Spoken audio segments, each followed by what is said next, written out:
De la materia sulfúrea tenue que arroja el volcán a la región superior del aire, se formaban unos globos extraños y de diferente grandeza, que con ligereza volaban sobre la ciudad, amenazando quemarla y consumirla, y luego desaparecían, volviéndose en humo, que la dejaban infestada con un fétido hedor intolerable de azufre. Repentinamente se apareció en el aire un globo de los referidos sobre la plaza mayor que cuantos se habían visto hasta entonces, que con horrible aspecto parecía que venía a consumirlos a todos. Temblaron al mirarle, y creció el sobresalto cuando vieron que se movía hacia la iglesia mayor, y entrando en ella, con velocidad de rayo, sin hacer daño alguno, volvió a salir por la puerta, y rodeando todo el cementerio, volvió a la plaza y desapareció.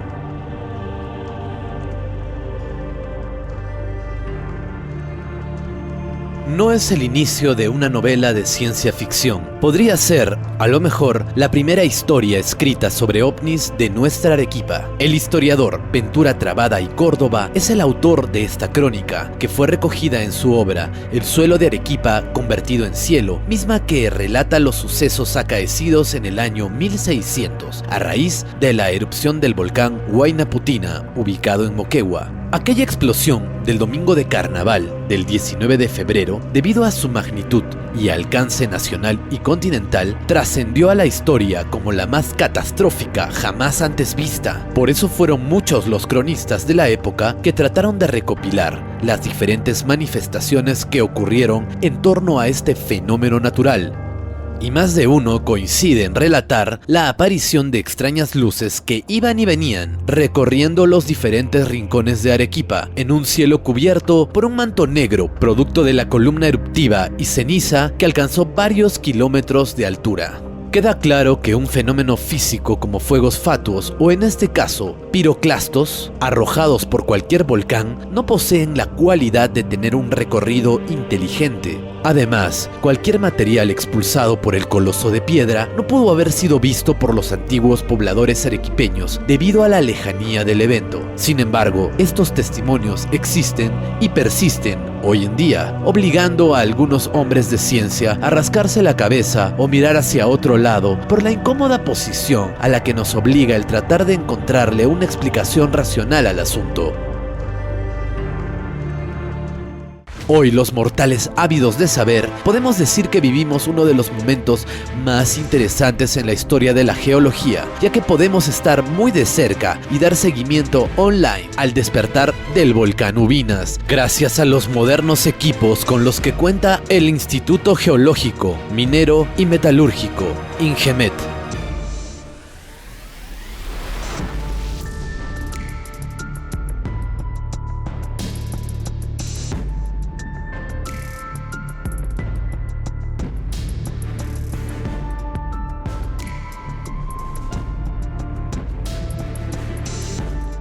Ubinas, gigante Apu situado a tan solo 75 kilómetros al este de nuestra ciudad, con una edad que supera los 350.000 años y con una larga data de episodios eruptivos. Por este motivo, ha llamado la atención de instituciones relacionadas a la geofísica, dentro de ellos a vulcanólogos nacionales y foráneos. Además, y sin faltar a la verdad, debemos agregar que hoy por hoy es el lugar escogido como predilecto por los fantásticos e imposibles ovnis.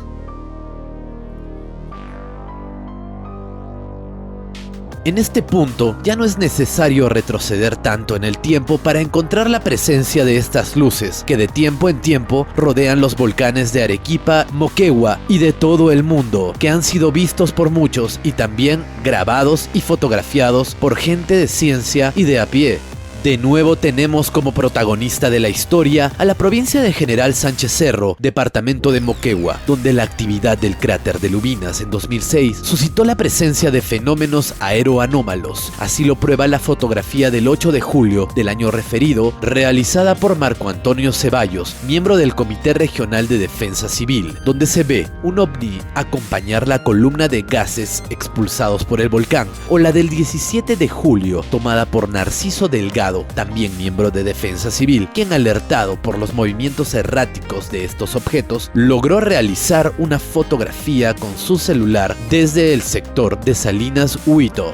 Es necesario saber que el tema de los ovnis ha sido tomado con total seriedad por parte de nuestras Fuerzas Armadas, debido a que desde el 2001 funciona una oficina que los investiga. Estamos hablando de la OIFA, donde la oleada de avistamientos que vivió Arequipa y Moquegua en aquella ocasión obligó la presencia de uno de los fundadores de la agencia, el Dr. Anthony Choi, quien se aproximó a las zonas referidas a constatar la veracidad de los hechos y recopiló una cantidad importante de testimonios de pobladores de la zona que refirieron una presencia constante de cuerpos extraños rondando las proximidades de los volcanes del sur.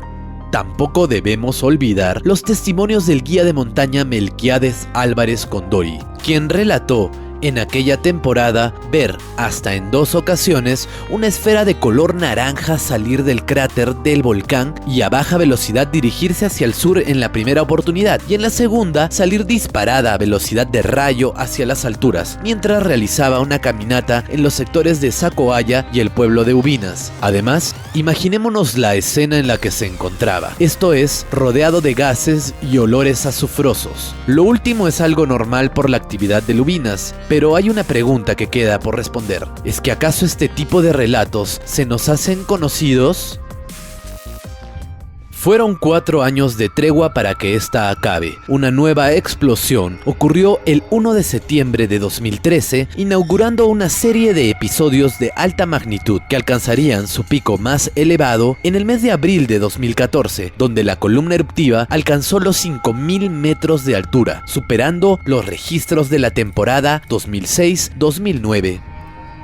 Esta vez apareció una nueva fotografía publicada en las redes sociales, donde se pueden ver 3 objetos no identificados volando en formación y acompañando nuevamente una columna de gases y material volcánico perteneciente al 17 de abril del presente, realizada por el arquitecto Iván Zapata Yactayo desde el sector de San Juan de Tarucani, Arequipa. Según nuestras informaciones, solo reflejan una parte de los muchos testimonios de pobladores de las zonas evacuadas de Querapi y Tonoaya, lugares próximos al cráter, quienes afirman ver constantemente cuerpos luminosos rodear la zona. La toma fotográfica es impresionante. Podemos ver estos 3 cuerpos muy cerca del volcán Ubinas. ¿Pero de qué se trata? Para descartar que esta fotografía refleje algún material conocido, en este caso un piroclasto, recurrimos al ingeniero José Díaz Rodríguez, director del Instituto Geofísico de la UNSA. Y también conversamos acerca de la actividad volcánica del lugar. Arequipa es una de las zonas, podríamos decir, sísmicas del planeta, porque ocurren terremotos por la tectónica de placas y por vulcanismo. Claro que el Ubinas es consecuencia de la subducción, ¿no?, de la placa de Sudamérica con la placa de Nazca, que está en dinámica constante desde hace millones de años, eso no sabe la gente. Entonces eso es lo que ha motivado, pues, ¿no?, el origen de una serie de volcanes que están activos, ¿no?, en Sudamérica, y es más, ¿no?, ahorita en este momento en todo el planeta hay 20 volcanes en actividad como el Ubinas. Bueno, nosotros hemos hecho un estudio sobre el comportamiento del Ubinas a través del tiempo, ¿no?, desde que llega acá, mejor dicho, la civilización europea. Estoy hablando del siglo XVI. Claro, se ha rescatado evidencias desde el siglo XVI sobre el comportamiento de los volcanes, especialmente en el sur del Perú. Y se sabe que el Ubinas, ¿no?, está desde hace tiempo en ese proceso de actividad volcánica y explosiva.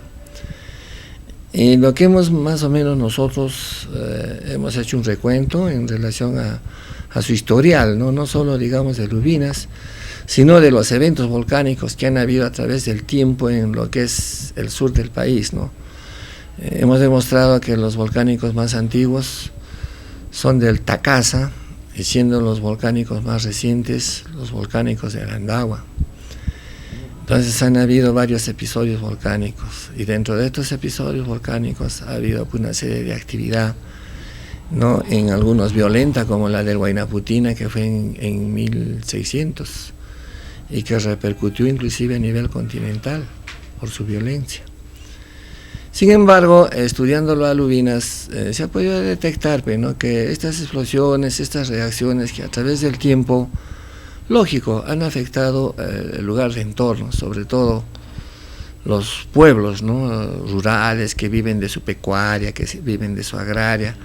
Pero lo más preocupante era, pues, ¿no? Antes de estos pueblos, ahí tenemos estancias, vilorios, pagos, aldeas y otros pequeños pueblitos que sí han sido afectados por las cenizas, sobre todo, que cubren como pátina, ¿no? las hojas de su cultivo y los queman, ¿no? Porque químicamente son muy nocivas estas cenizas y afectan, pues, no solo, digamos, su mundo agrario, sino también su ecología, así como sus vías respiratorias, que es lo fundamental, no solo de ellos, sino de sus propios animalitos. Se ha hecho un inventario de varias erupciones en el siglo XVI, otras más severas en el siglo XVII, igual en el siglo XVIII, en el siglo XIX, se han monitoreado hasta el siglo XX. Claro que con un poco de preocupación en este siglo XXI, que ya vamos a entrar a la segunda década, claro, se ha visto ciertas reacciones, pero de acuerdo a estudios o a lo que es el vulcanismo en el sur del Perú, ya está bajando. Ya está bajando, acá el problema prácticamente se está mitigando, pero tenemos la suerte de que el INGEME y el IGP, ¿no? Están ahí las 24 horas del día monitoreando, y ellos mismos creo que ya están viendo de que la situación ya está un poco calma. Ha motivado, pues, la evacuación de los pueblos de Querapi, Ubinas y otros anexos. Ya esos pueblos ya están evacuados. Bueno, lógico, porque ahí ha entrado en acción defensa civil. Nosotros en el Instituto Geofísico siempre estamos atentos, ¿no? Por medio de nuestra información, por medio de nuestro equipo técnico, especialista, a este problema endógeno que da la naturaleza en relación al vulcanismo, ¿no? Porque ahorita lo que nos preocupa es que hace años atrás estaba en actividad, no muy lejos, el Sabancaya. ¿No? El Sabancaya es parte de la cordillera occidental de los Andes, como lo es el Misti y como lo es el Ubinas. Entonces estamos viendo, pues, ¿no? de que hay actividad volcánica en nuestra cordillera. Menos mal que hay organismos como el INGEME, el IGP, ya lo están monitoreando, ¿no? Al detalle todo este acontecimiento sísmico de los volcanes. Mire, es un poco difícil de que por la zona de entorno, o sea, por su radio del cráter, puedan haber globos, porque las cenizas salen a fuerte temperatura. Inclusive el volcán ha estado botando piroclastos, ¿no? Ha estado botando rocas incandescentes. Y como todo cuerpo, usted sabe, con la calor se dilata, con el frío se contrae. Entonces yo creo que un globo por ahí, verlo, no sé, lo vería especulativo. ¿Puede ser emanación piroclástica también esto? No, cuando por ahí salen en disparo piroclastos, son rocas incandescentes, pues, ¿no? Que van a ciertas velocidades. Difícil tomarla en un instantáneo. Sí, ¿no? Y también el riesgo que se podría correr, ¿no? Estar muy cerca. Nos recomendó analizar la foto a otro nivel. Es así que Matergia comenzó con el análisis de la fotografía, esto por parte de Roger Villalobos Medina. Con más de 10 años de experiencia en edición digital y fotografía, Roger Villalobos nos da una nueva perspectiva de esta fotografía. Primeramente, lo que hemos podido observar en la fotografía, aparte de ver los objetos, teníamos que identificar en la foto es que si no había sido modificada posteriormente después de la toma, y si es que mantenía todos los datos intrínsecos a la imagen. Eso quiere decir que los datos de la fotografía deberían estar completos, ¿no? Incorruptos, sin modificarse posteriormente. Entonces, para eso estoy utilizando un programa que es de licencia libre, que existe en la red, se llama PhotoME. Con este programa he podido abrir la fotografía en cuestión. Los datos que nos arroja son los siguientes. Esta foto ha sido tomada con una tablet. Si bien es cierto, no nos dice que es una tablet, pero nos dice que es una cámara LG B500, y buscando en internet corresponde a una tablet. Es una tablet, nos indica que la marca es, como les repito, LG, nos arroja las dimensiones de la fotografía, nos da también valores de la cámara o de la toma que se ha hecho. Nos dice que la abertura está a un f2.6 con una distancia focal de 3.49 y un tiempo de exposición de 1/1923. Y otros datos más como son el ISO y el balance de blancos. Además, y esto es importante, nos muestra la fecha y hora en que ha sido disparada ha sido tomada esta fotografía. Esta foto no ha sido modificada posteriormente por ningún programa, es por lo menos lo que nos arroja la información, el archivo EXIF. Así se le conoce, no es un archivo EXIF. El paso siguiente era la misma fotografía, llevarla al Photoshop para poderle hacer un análisis a nivel de píxeles y de color. El paso siguiente que vamos a hacer con la foto es tratar de visualizar los datos o la información de la fotografía que no alcanzamos a ver.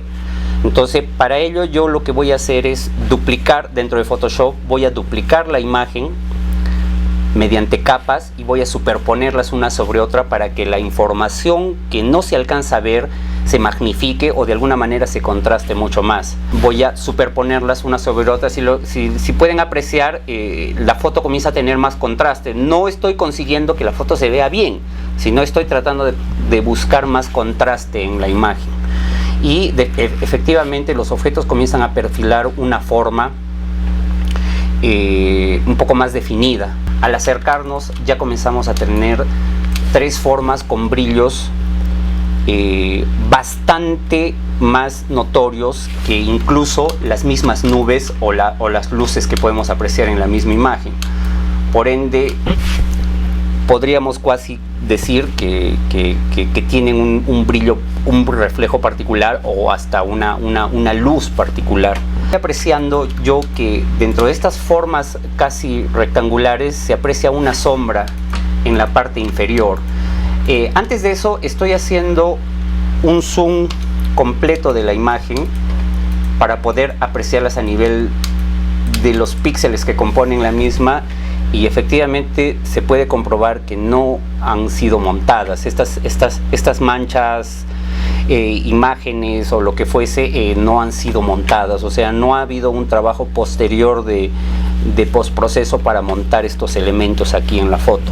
Los píxeles no están corruptos, guardan una gradación en cuanto al color que es completamente usual en una fotografía que ha sido tomada. O sea, me refiero a que no ha habido una superposición de imágenes ni de objetos.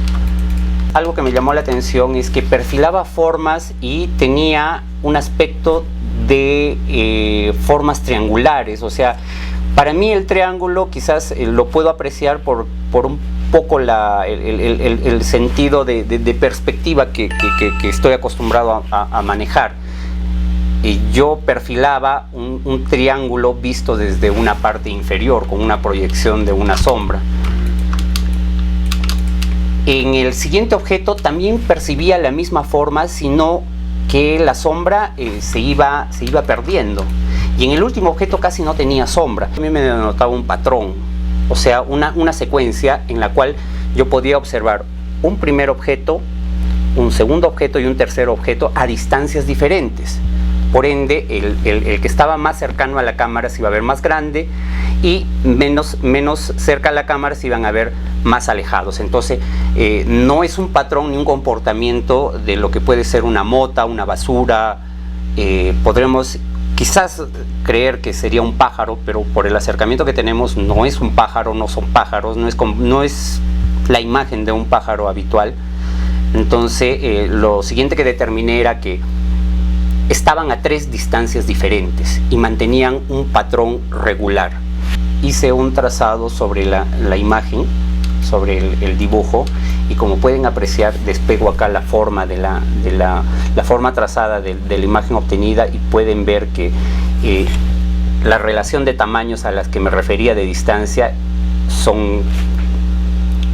es fácil de darse cuenta. El más grande, el más cercano a la cámara, el más pequeño y uno más pequeño, y ahí pueden apreciar las formas triangulares. Todo esto me llevó a que transportara todo esto a un programa de 3D. Lo que he hecho en el programa de 3D es colocar 3 triángulos sobre la fotografía. He colocado 3 objetos en la misma posición y en el mismo ángulo de inclinación. Lo que pueden apreciar también es que se aprecian 3 objetos de 3 tamaños diferentes, uno grande, uno mediano y uno más pequeño, con 3 sombras que se aprecian también en forma, una con mayor sombra, una con menor sombra y la última casi sin sombra, que es casi el patrón que nosotros apreciamos en la forma original. Una sombra mayor, una sombra menor y aquí casi sin sombra. Bien, entonces lo que efectivamente pude apreciar, porque ahora voy a cambiar el ángulo de visión de estos 3 objetos y van a poder apreciar que son efectivamente 3 triángulos. Una de las cosas que me llamó la atención es que ubicando estos 3 triángulos, y son 3 triángulos con volumen, al ubicar estos 3 triángulos en esta posición, guiándome por el montaje, pude apreciar en una vista superior que estos 3 triángulos se mostraban en un patrón simétrico muy similar a un tipo de formación, de la formación que utilizan algunos aviones en una toma de la parte superior. Estamos viéndolo desde arriba, cómo se estarían viendo las 3 formas. Luego, al hacer una vista frontal de las mismas formas, prácticamente lo que les estoy mostrando sería una vista de la parte posterior de los triángulos. Cabe resaltar de que yo he colocado una luz en la parte superior que simula la luz que pudo haber ese día a esa determinada hora, que es una luz casi cenital en el lado este, ¿verdad? Porque estamos hablando de las 10 de la mañana que está saliendo el sol y se encuentra más o menos en esa posición sobre estos objetos. Ahí, a eso se debe a que proyecten una sombra por la parte inferior. Y para concluir, en el lado derecho, vistas desde un costado, seguimos apreciando el mismo patrón simétrico en el que se encuentran los 3 objetos y con cierto ángulo de inclinación, o lo que se le conoce, en lo que yo he podido averiguar, serían objetos, bueno, en el caso de las naves o de los aviones, se le conoce como ángulo de ataque. O sea, estarían en descenso estas naves hacia un punto en particular. A la conclusión que yo puedo llegar, que los reflejos, las motas, basuras en la pantalla, en el lente, gotas de agua, ese tipo de elementos no generan un patrón tan regular en una fotografía. Yo particularmente no puedo determinar qué es, no sé qué es, pero sí puedo asegurar que hay 3 elementos con un patrón muy regular, con una simetría muy particular. Lo puedo apreciar en las fotografías. Hacen proyecciones de sombras indistintas, o sea, cada objeto proyecta una sombra distinta, como si se estuviera viendo en un ángulo diferente y a una distancia diferente. Eso, la verdad, no es común en los reflejos, en las motas, como les repito, ¿no? Es decir, si yo tuviera un árbol acá, sé la altura promedio que puede tener un árbol, hablemos de 2 metros, 3 metros.